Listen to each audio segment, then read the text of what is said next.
Speak on the bill. The gentlewoman from Florida is recognized for 5 minutes. Well, thank you, Mr. Speaker. I appreciate my colleague from the great state of Wisconsin for his leadership on this issue.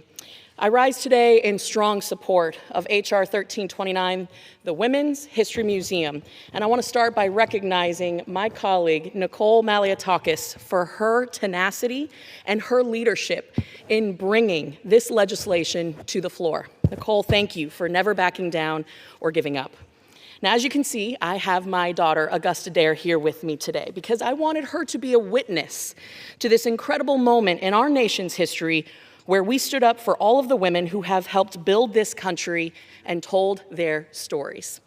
That is what this museum is. It's not a political statement, it's a promise that the women who came before us will not be erased. They will not be minimized, and they will not be forgotten.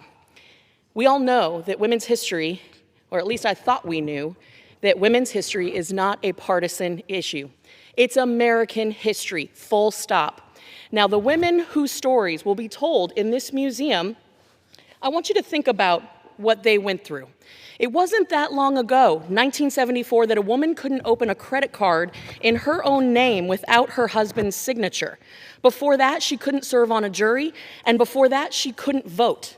And yet these women, extraordinary, stubborn, gritty American women, they didn't quit.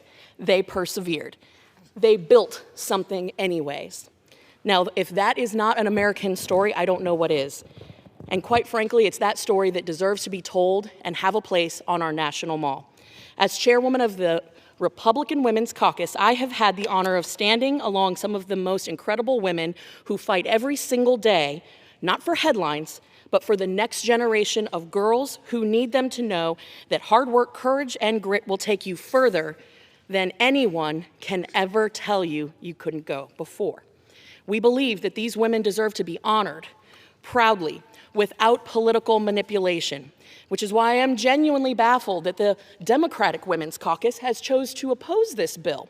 Their reasoning for opposing the bill? Because we want biological women's stories to be told, wanting a museum to be dedicated to women, to celebrate women? That's the controversy, Mr. Speaker? Forgive me, but this issue should never have become partisan. It's common sense. Biological women deserve to have their stories told. And for those that say that this gives the president too much say about what is happening with this museum, that's just nonsense. Representative Malliotakis has already refuted the claim that the president will have that type of power. He cannot. What this bill does is ensure accountability over a federally funded institution that will represent American history for generations. This Smithsonian belongs to the American people, not to political activists, not to ideological agendas. I know that millions of women around the country right now are standing with us, and they will not apologize for standing up for women. Not today, and not ever. I'm here right now on the House floor with my daughter, Augusta Dare, and I can only do this because of the women who came before me. And it's those women that we strive to honor, the pioneers, the mothers, the scientists, the service members, the entrepreneurs, the educators, the ones who broke barriers before it was fashionable, and the ones who never got a thank you. They deserve this. Every little girl in America deserves this. So I urge my colleagues to reject the political noise around this bill, pass this legislation, and ensure that future generations like little Augusta's can walk through these halls, if she chooses to, and know without question what American women are made of. With that, Augusta and I, we yield back.